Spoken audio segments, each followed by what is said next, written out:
Hey guys, and welcome to Making Finances Sexy. I'm Jessica Lay, your Rent Rave owned realtor and certified instructor with the company 101 Financial right here in the Valley of the Sun. It is my mission to help you transition from renting to homeownership, no matter your situation. I'm here to be your personal finance coach and first-time home buyer specialist. And the other host, Rose Short. Hey, hey, it is me, Rose Short, aka the Red Queen. Come down the rabbit hole with me. I'm a realtor here in the Phoenix Valley as a financial consultant and CEO of Kronika Luxury. It is my mission to help you build multiple income streams online, build your dream lifestyle, find your passion, fund your life, and basically just live your best life. We all want to live our best lives. Yes, and today Jess is going to help us stop doing something that often stops us from being successful, which is procrastinating. Oh, yeah. We're all guilty of it. I don't care who you are. But procrastination is a common experience that affects many people in their daily lives. It often leads to delayed tasks, increased stress, and the sense of unfulfilled potential. When we put off important work, delaying like personal goals, procrastination can impact our productivity, mental well-being, and overall our quality of life. And recognizing the prevalence and the impact of procrastination is an important step in understanding the need for effective strategies to overcome our procrastination. We have to face it before we can treat it. Yes, you have to admit there's a problem. Exactly.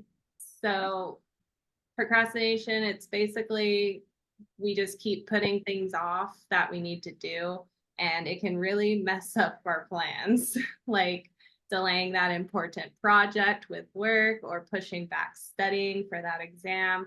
It's the feeling of, I'll do it later, which I say a little more often than I want to admit. Dang, lately I feel like our podcast episodes are just calling us out. I know, Right? But yeah, so we need to ditch that feeling of I'll do it later, because most times it only leads to stress and that last minute rush. And I am a person like that does not like to rush. And when I put myself in these situations where I'm like, rushing out the door because, I procrastinated getting out of bed or brushing my teeth, whatever, um, rushing to get something done in business, it typically makes the outcome not as great as it could have been if I would have taken the time sooner and not waited until that last minute. yeah, for sure. I had to laugh at my now husband at the time. Relationship ended well. We're on good terms.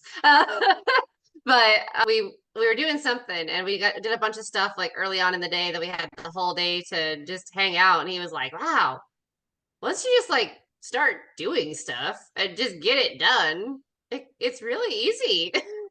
I was like, "Yeah, And it sounds so simple. exactly." But Yeah. it is, right? A lot of times, whatever it is takes 5 or 10 minutes. And if we just do it, then not only is it done, but we feel accomplished and we can relax. Yes, because it always feels so good when you get the thing done that you said you needed to or you wanted to get done. It's an incredible feeling. It is.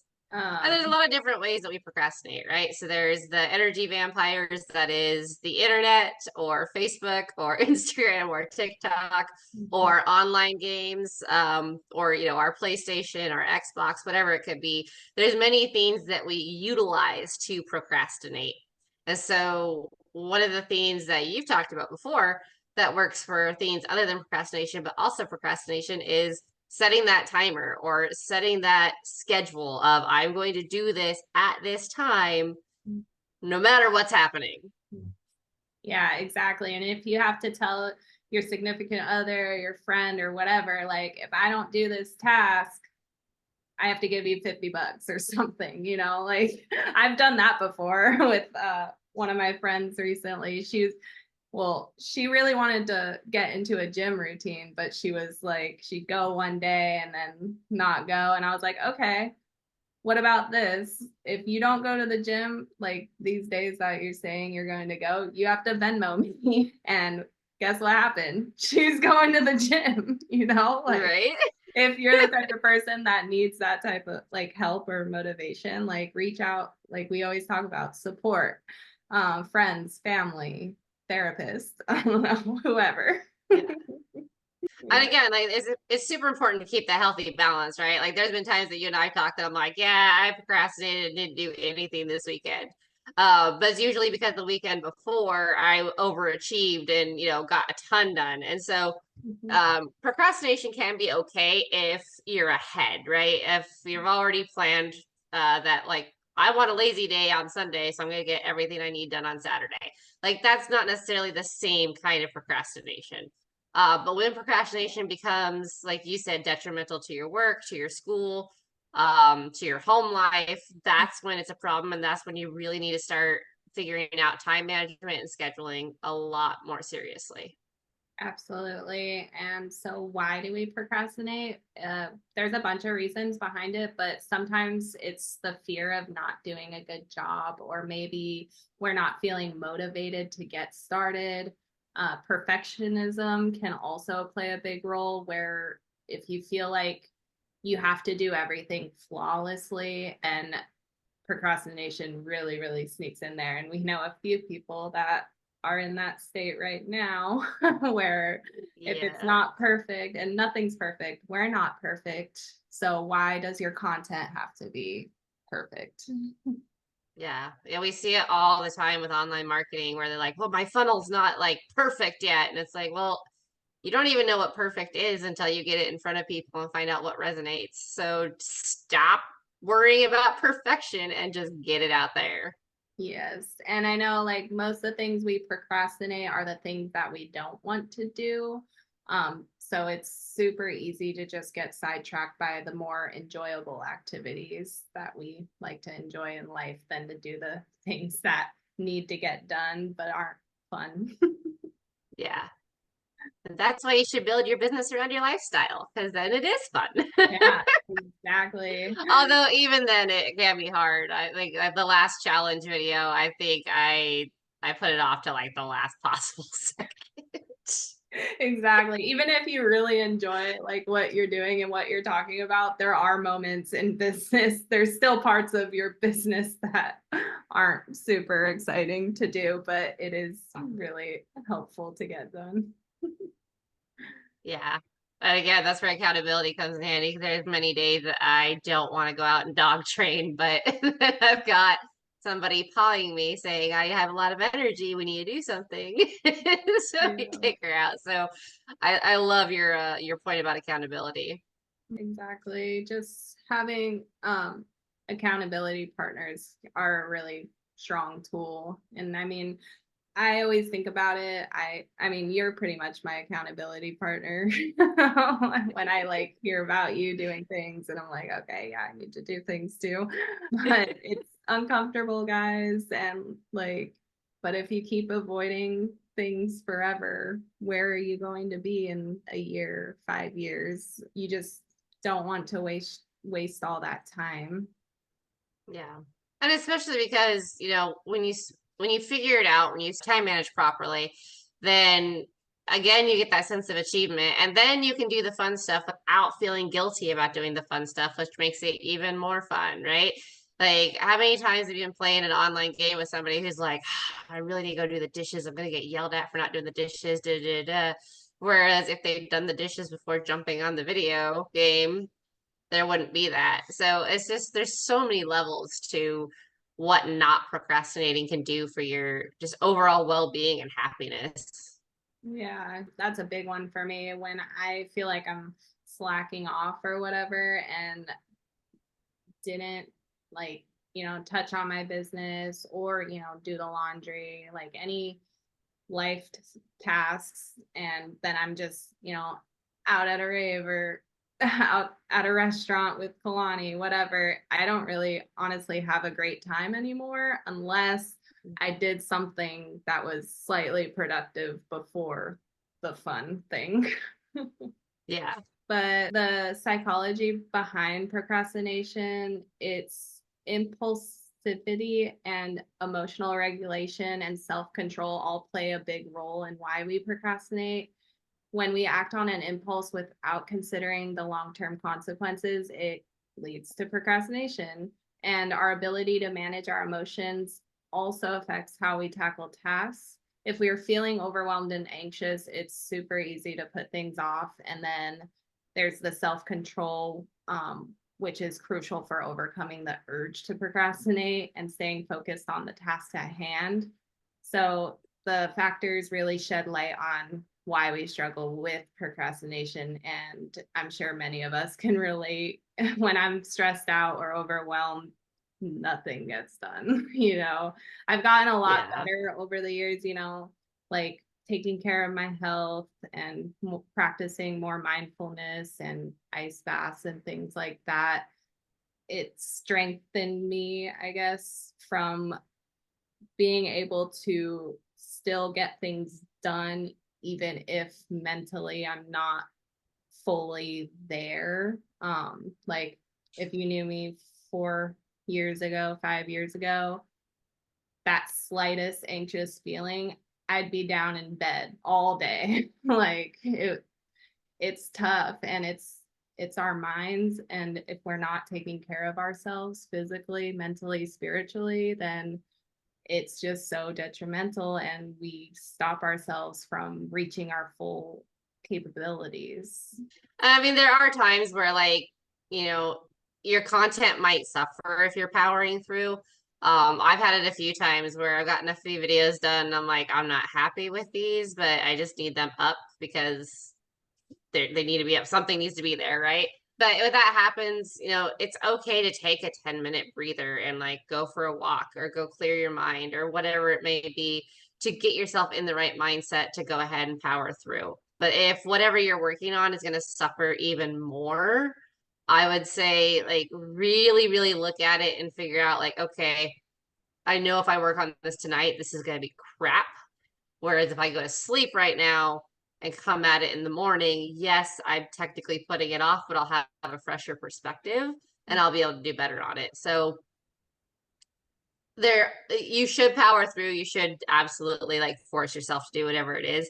But just bear in mind, again, if it's something that is a presentation basis or where you need to bring your A game, especially if it's a work presentation, make sure that you're not just, zombieing through it.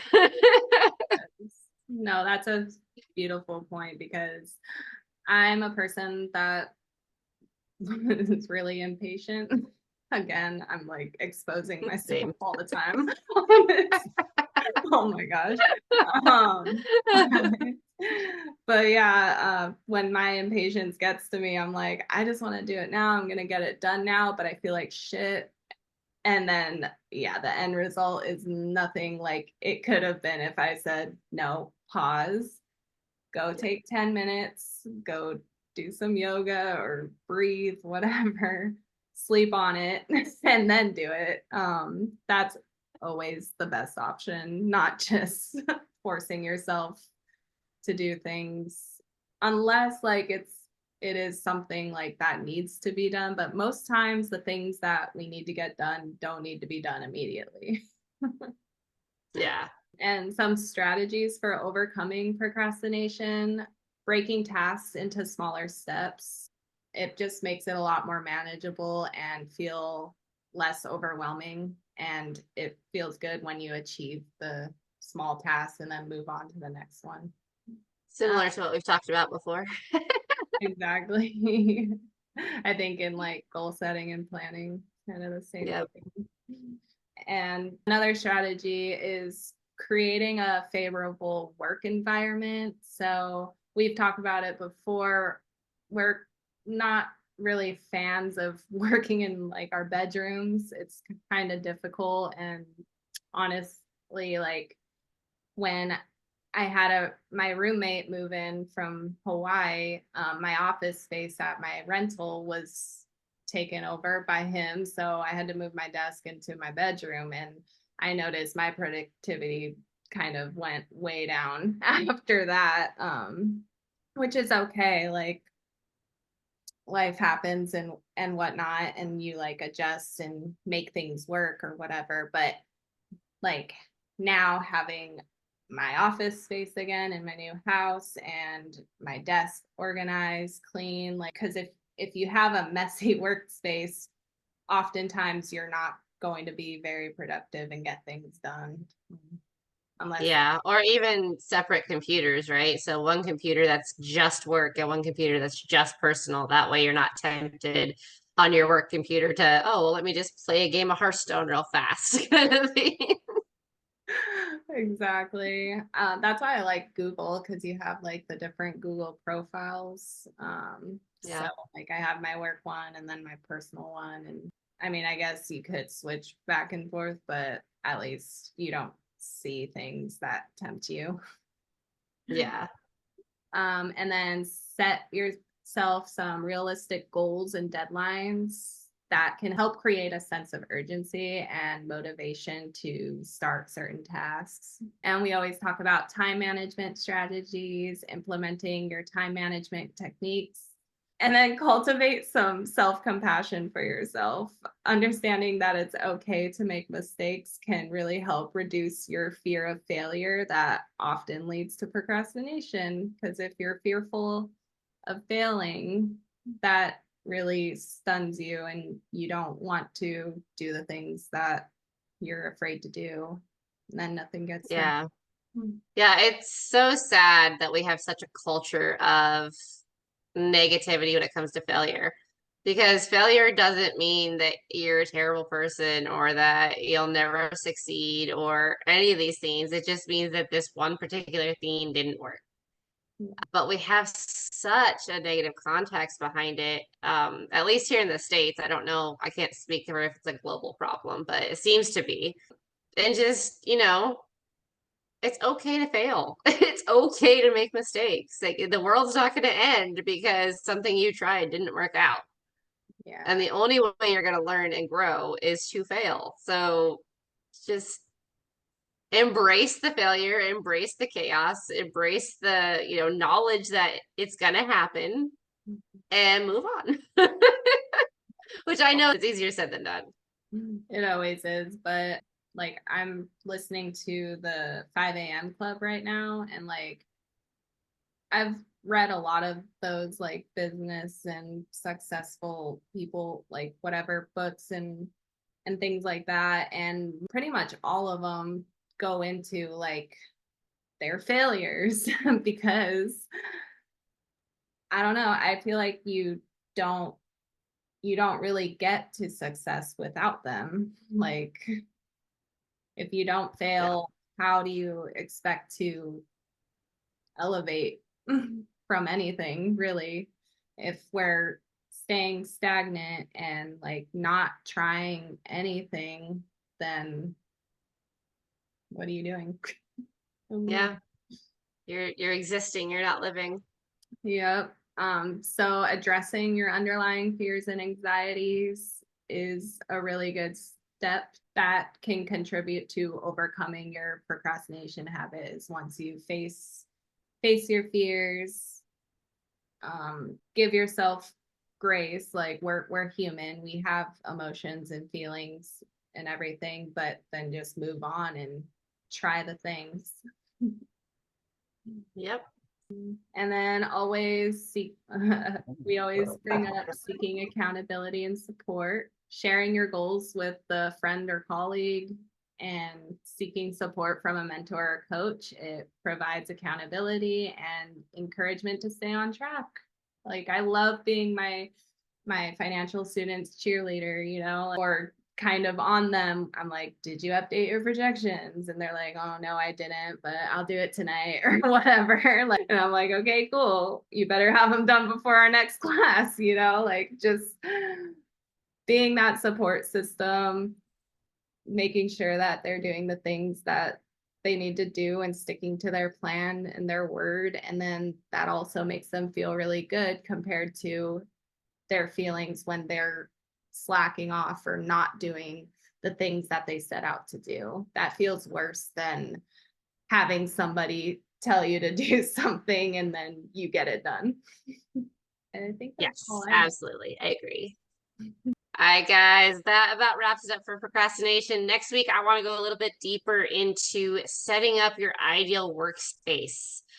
Super, super important when we talk about working from home, building a business, things like that, that, like Jess said, we have a good workspace to be able to go ahead and do the things we want to do. So I want to deep dive a little bit more into what that looks like when you're working from home.